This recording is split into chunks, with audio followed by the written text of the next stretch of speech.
ამასობაში ბატონი მამუკა ხაზარაძის საქმეზე აღძრულია სისხლის სამართლის საქმე. თქვენ იცით ყველამ, რომ არაერთი შეხსენებისა და კომუნიკაციის მიუხედავად ბატონმა მამუკამ უარი განაცხადა კომისიის მოთხოვნის შესრულებაზე, ის არ გამოცხადდა გუშინ კომისიის ხდომაზე. გუშინ დღის ბოლოს მისი საქმე გადაიგზავნა საქართველოს პროკურატურაში დადგენილი წესით და დაიწყო გამოძიება.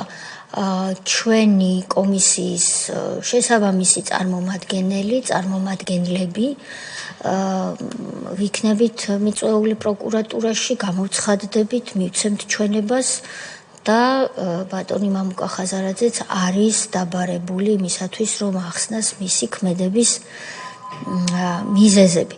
ამ ყოველივეს იმიტომ ვყვები, მეგობრებო, კოლეგებო, რომ ყველა დაბარებულმა პირმა ჩვენს წინაშე კიდევ ერთხელ გაათვითცნობიეროს, რომ ეს არის განსაკუთრებული პროცედურა, ეს არის საქართველოს პარლამენტის, საქართველოს საკანონმდებლო ორგანოს ნებითა და გადაწყვეტილებით შექმნილი დროებითი საგამოძიებო კომისია, რომლის მოთხოვნის შესრულებაც არის სავალდებულო, თუმცა კანონის დარღვევის უფლებას ესა თუ ის პირი თავის თავს თვითონ აძლევს და შემდეგ დგება პასუხისმგებლობის საკითხი.